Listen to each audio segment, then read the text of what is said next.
ओम शांति। 20 सितंबर 2021 बाबा के महावाक्य। मीठे बच्चे, बाप आए हैं तुम्हें ऐसे श्रेष्ठ कर्म सिखलाने जिससे तुम 21 जन्म की बादशाही का वर्षा ले सको, अटल अखंड राज्य के मालिक बन सको।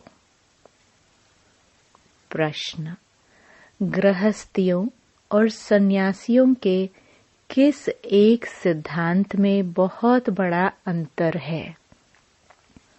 उत्तर: गृहस्थियों का सिद्धांत है कि भगवान जरूर किसी न किसी रूप में आएगा, और सन्यासियों का सिद्धांत है कि ब्रह्म को याद करते करते ब्रह्म में लीन हो जाएंगे। अब बाप समझाते हैं, ब्रह्म में कोई लीन नहीं होता। आत्मा अमर है, वह लीन कैसे होगी? भगवान यदि आएगा तो जरूर टीचर बनकर शिक्षा देगा, प्रेरणा से तो ज्ञान नहीं देगा ना। गीत। तुम्हें पाके हमने। ओम शांति। मीठे मीठे रूहानी बच्चों ने यह गीत सुना। रूहानी बच्चे ही कहते हैं कि बाबा, बच्चे जानते हैं यह बेहद का बाप बेहद का सुख देने वाला है, अर्थात वह सभी का बाप है। उनको सभी बेहद के बच्चे आत्माएं याद करते हैं, किसी न किसी प्रकार से याद करते हैं, परंतु उनको पता नहीं है कि हमको उस परमपिता परमात्मा से कोई बादशाही लेनी है। तुम जानते हो, हमको जो बाप सत्युगी विश्व की बादशाही देते हैं वह अटल अखंड अडोल है। वह हमारी बादशाही 21 जन्म कायम रहती है। सारे विश्व पर हमारी राजाई रहती है, जिसको कोई छीन नहीं सकता, लूट नहीं सकता है। हमारी राजाई है अडोल, क्योंकि वहाँ एक ही धर्म होता है, द्वैत है नहीं। वह है अद्वैत राज्य। बच्चे जब गीत सुनते हैं तो अपनी राजाई का नशा बुद्धि में आना चाहिए। ऐसे से गीत घर में रहने चाहिए जिसमें बाप और वर्षे की झट याद आती है। बाप के याद की मस्ती के गीत होने चाहिए। तुम्हारा सब है गुप्त। बड़े आदमियों के तो बहुत बड़ा ठाठ होते हैं, तुमको कोई ठाठ नहीं है। तुम देखते हो जिसमें बाबा ने प्रवेश किया है उसमें भी कोई ठाठ की बात नहीं है। कपड़े आदि सब वही है। तुम बुद्धि से समझते हो कि बाबा ने इसमें प्रवेश किया है, हमको यह राज्य भाग्य देने। यह भी बच्चे जानते हैं कि सारी सृष्टि में इस समय जो भी मनुष्य मात्र है, सब देह अभिमान में आकर अनराइटियस काम करते हैं, इसलिए बेसमझ कहा जाता है। सबकी बुद्धि को ताला लगा हुआ है। तुम कितने समझदार विश्व के मालिक थे, अभी माया ने बिल्कुल बेसमझ बना दिया है, जो कोई काम के नहीं रहे हैं। बाप के पास जाने के लिए यज्ञ तप बहुत करते हैं, परंतु मिलता कुछ नहीं। ऐसे ही धक्के खाते रहते हैं। परमात्मा को कोई भी जानते नहीं, सर्वव्यापी कह देते हैं। यह भी कितना रॉन्ग हो जाता है। पिता अक्षर बुद्धि में नहीं आता है, करके कोई कहते भी है वह भी कहने मात्र। अगर परमपिता समझे तो बुद्धि एकदम चमक उठे। बाप स्वर्ग का वर्षा देते हैं, वह है हेवनली गॉड फादर। फिर हम कलयुगी नरक में क्यों पड़े हैं? अब हम मुक्ति, जीवन मुक्ति कैसे पा सकते हैं? यह किसकी बुद्धि में नहीं आता है। अभी तुमको समझ मिली है। बाबा ने हमको यह स्मृति दिलाई है। जब नई दुनिया, नया भारत था तो हमारा राज्य था। एक ही मत, एक ही भाषा, एक ही महाराजा महारानी थे। सतयुग में महाराजा महारानी, त्रेता में राजा रानी कहा जाता है। फिर द्वापर में वाम मार्ग शुरू होता है। फिर हर एक के कर्मों पर मदार है। कर्मों अनुसार एक शरीर छोड़ दूसरा लेते हैं। अभी बाप कहते हैं, मैं तुमको ऐसे कर्म सिखाता हूँ जो 21 जन्म बादशाही पाते रहेंगे। भल वहाँ भी हद का बाप मिलता है, परंतु वहाँ यह ज्ञान नहीं रहता कि यह राजाई का वर्षा बेहद के बाप का दिया हुआ है। फिर द्वापर से रावण राज्य शुरू होता है तो विकारी संबंध हो जाता है। फिर जैसे जैसे कर्म वैसा फल मिलता है। देवता वाम मार्ग में चले जाते हैं। फिर सत्युग का सब खलास हो जाता है। फिर कर्मोनुसार जन्म लेते हैं। भारत में पूज्य राजाए थे तो पुजारी राजाए भी थे।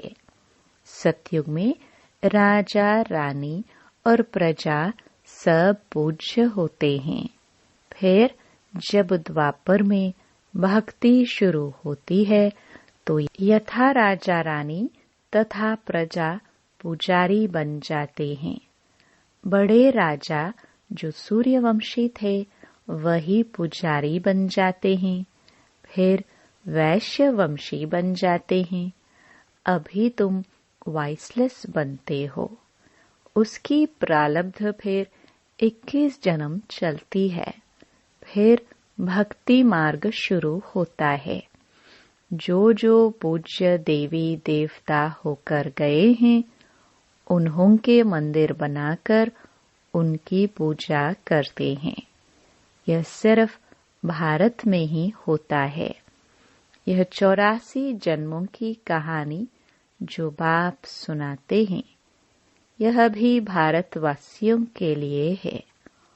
और धर्म वाले आते ही बाद में हैं। फिर तो वृद्धि होते होते ढेर के ढेर हो जाते हैं। वैरायटी भिन्न भिन्न देवी देवताओं की रस्म रिवाज थी, वह भारत के गुरुओं की नहीं है। आधा कल्प रावण राज्य शुरू होने से सारी रस्म रिवाज ही बदल जाती है। फिर पूज्य से पुजारी बन जाते हैं। पूजा भी पहले अव्यभिचारी एक शिव की करते हैं, उनके मंदिर बनाते हैं। फिर लक्ष्मी नारायण के बनाएंगे। एक ने लक्ष्मी नारायण का मंदिर बनाया तो दूसरा भी बनाएंगे। फिर राम सीता के मंदिर बनाने लग पड़ेंगे। फिर कलयुग में देखो गणेश, हनुमान, चंडिका देवी आदि आदि के अनेक देवियों के चित्र बनाते रहते हैं। भक्ति मार्ग के लिए सामग्री भी चाहिए ना। जैसे बीज कितना छोटा होता है, झाड़ कितना बड़ा होता है, वैसे भक्ति का विस्तार हो जाता है। ढेर के ढेर शास्त्र बनाए जाते हैं। अब बाप बच्चों को कहते हैं, यह भक्ति मार्ग की सामग्री सब खत्म होनी है। अब मुझ बाप को याद करो। भक्ति का प्रभाव भी बहुत है ना। कितनी खूबसूरत है। नाच तमाशा गायन कीर्तन आदि कितना खर्चा करते हैं। अभी बाप कहते हैं, मुझ बाप और वर्षे को याद करो। आदि सनातन धर्म को याद करो। अनेक प्रकार की भक्ति तुम जन्म जन्मांतर करते आए हो। गृहस्थ धर्म वाले ही भक्ति शुरू करते हैं। सन्यासियों को तो भक्ति नहीं करनी है। यज्ञ तप दान पुण्य तीर्थ आदि यह सब गृहस्थियों का काम है, न कि सन्यासियों का। वह है ही निवृत्ति मार्ग वाले। उन्हों के लिए कायदा है, घर बार छोड़ जाए जंगल में रहना और ब्रह्म तत्व को याद करना। वह है ही तत्व ज्ञानी ब्रह्म ज्ञानी। तत्व अथवा ब्रह्म को ही ईश्वर कह देते हैं। जैसे भारतवासी असल में हैं आदि सनातन देवी देवता धर्म के, परंतु हिंदुस्तान में रहते हैं तो अपना धर्म हिंदू समझ लिया है। वैसे सन्यासी भी आत्माओं के रहने के स्थान तत्व को परमात्मा समझ लेते हैं। ब्रह्म व तत्व को ही याद करते हैं। वास्तव में सन्यासी जब सतो प्रधान हैं तो जंगल में जाकर रहते हैं शांति में। ऐसे नहीं कि उन्हों को ब्रह्म में जाकर लीन होना है। बाप कहते हैं, यह उन्हों का मिथ्या ज्ञान है। लीन कोई हो नहीं सकते। आत्मा तो अविनाशी है ना, वह कैसे लीन हो सकती है। भक्ति मार्ग में कितना माथा कोटते रहते हैं। फिर कहते, भगवान कोई न कोई रूप में कभी आकर मिलेगा। अब कौन राइट? वह कहते, ब्रह्म से योग लगाकर ब्रह्म में लीन हो जाएंगे। गृहस्थी वाले कहते कि भगवान किसी न किसी रूप में आएगा, पतितों को पावन बनाएगा। ऐसे नहीं कि ऊपर से प्रेरणा द्वारा ही सिखलाएंगे। टीचर घर बैठे प्रेरणा करेगा क्या? प्रेरणा अक्षर है नहीं। प्रेरणा से कोई काम नहीं होता। भल शंकर की प्रेरणा से विनाश कहा जाता है, परंतु है यह ड्रामा की नोंद। उन्हों को यह मुसल आदि बनाने ही है, प्रेरणा की बात ही नहीं है। मनुष्य तो कह देते हैं कि भगवान की प्रेरणा से सब होता है, या कहते हैं कि शंकर की आंख खुलने से प्रलय हो गई। यह सब कहानियां हैं, अर्थ कुछ भी नहीं समझते हैं। किसके भी मंदिर में जाएंगे तो कहेंगे अच्युतम केशवम, अर्थ कुछ नहीं समझते। कोई भी अपने बड़ों की महिमा नहीं जानते हैं। धर्म स्थापक को गुरु कह देते हैं। वास्तव में उनको गुरु कहना रॉन्ग है। क्राइस्ट कोई गुरु थोड़े ही है, वो तो सिर्फ धर्म स्थापन करते हैं। गुरु उनको कहा जाता है जो सद्गति करे। वह तो धर्म स्थापन करने आते हैं। उनके पिछाड़ी उनकी वंशावली आती है। सद्गति तो किसकी करते ही नहीं, तो उनको गुरु कैसे कहेंगे? गुरु तो एक ही है, जिसको सर्व का सद्गति दाता कहा जाता है। भगवान बाप ही आकर सर्व की सद्गति करते हैं, मुक्ति जीवन मुक्ति देते हैं। उनकी याद कभी किससे छूट नहीं सकती। मनुष्य हे भगवान हे ईश्वर कह एक बाप को ही याद करते हैं, क्योंकि वह है सर्व का सद्गति दाता। बाप समझाते हैं यह सारी रचना है, रचेता बाप मैं ही हूँ, सबको सुख देने वाला, वर्षा देने वाला एक ही बाप ठहरा। भाई भाई को वर्षा दे नहीं सकते, वर्षा हमेशा बाप से मिलता है। मैं सभी बेहद के बच्चों को बेहद का वर्षा देता हूँ, इसलिए ही मुझे याद करते हैं। हे परमात्मा क्षमा करो, समझते कुछ भी नहीं। बाप कहते हैं मैं कोई इन्हों के पुकारने से नहीं आता हूँ, यह तो ड्रामा में बना हुआ है। ड्रामा में मेरे आने का पाठ भी नोंधा हुआ है। अनेक धर्म विनाश, एक धर्म की स्थापना व कलयुग का विनाश। सतयुग की स्थापना करनी होती है। मैं अपने समय पर आपे ही आता हूँ। यह भक्ति मार्ग का भी ड्रामा में पाठ है। अब जब भक्ति मार्ग का पाठ पूरा होता है तब आया हुआ हूँ। कल्प पहले भी बाबा आप ब्रह्मा तन में आए थे। यह ज्ञान अभी तुमको मिलता है, फिर कभी नहीं मिलेगा। यह है ज्ञान, वह है भक्ति। ज्ञान की प्रारब्ध है चढ़ती कला। कहा जाता है सेकंड में जीवन मुक्ति। जनक को सेकंड में जीवन मुक्ति मिली थी ना, लेकिन क्या एक जनक ने ही जीवन मुक्ति पाई? जीवन मुक्ति तो सब पाते हैं ना, सारे विश्व पाती है। सद्गति व जीवन मुक्ति एक ही अक्षर है। जीवन मुक्ति अर्थात जीवन को मुक्त करते हैं इस रावण राज्य से। बाबा जानते हैं बच्चों की कितनी दुर्गति हो गई है, बिल्कुल दुखी हो गए हैं। उन्हों की फिर सद्गति होनी है। पहले मुक्ति में जाकर फिर जीवन मुक्ति में आएंगे, शांति धाम से फिर सुख धाम में आएंगे। यह चक्र का राज बाप ने समझाया है।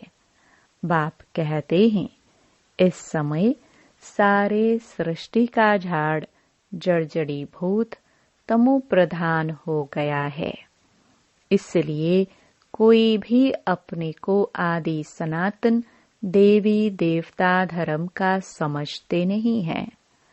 आदि सनातन देवी देवता धर्म के थे क्योंकि देवता ये पवित्र थे। हम अपवित्र पतित अपने को देवता कैसे कहलाए? इसलिए कहा जाता है इन विकारों को छोड़ते जाओ। यह विकार आदि आधा कल्प से रहे हैं। अब एक जन्म में इनको छोड़ना, इसमें मेहनत लगती है। मेहनत बिगर थोड़े ही विश्व का मालिक बनेंगे। बाप को याद करेंगे तब ही तुम अपने को राजाई का तिलक देंगे, अर्थात राजाई के अधिकारी बनेंगे। जितना अच्छी रीति याद करेंगे, श्रीमत पर चलेंगे, तो तुम राजाओं का राजा बनेंगे। पढ़ाने वाला टीचर तो आया है पढ़ाने। यह पाठशाला है ही मनुष्य से देवता बनने की, नर से नारायण बनाने की कथा सुनाते हैं। यह कथा कितनी नामी ग्रामी है। इनको अमर कथा, सत्यनारायण की कथा, तीजरी की कथा भी कहते हैं। देखो गीत कितना अच्छा है। बाबा हमको विश्व का मालिक बनाते हैं। जो मालिकपना कोई लूट ना सके, कोई अर्थक्वेक आदि नहीं होगी। वहाँ विघ्न की कोई बात ही नहीं। ऐसा अटल, अखंड, पवित्र, सुख शांति का राज्य तुम अभी पा रहे हो।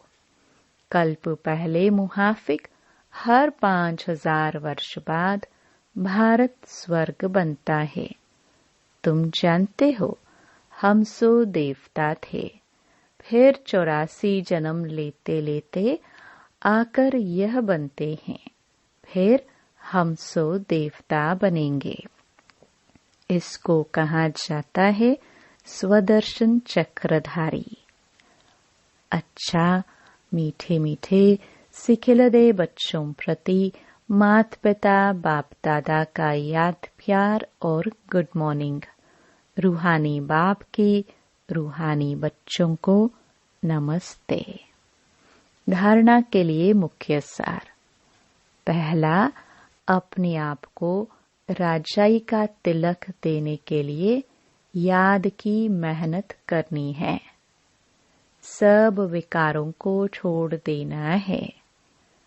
दूसरा, ब्रह्मा बाप समान साधारण और गुप्त रहना है। बाहर का ठाट आदि नहीं करना है। अपने भविष्य राजाई के नशे में रहना है। वरदान, नॉलेजफुल, पावरफुल और लवफुल स्वरूप द्वारा हर कर्म में सिद्धि प्राप्त करने वाले सिद्धि स्वरूप भव।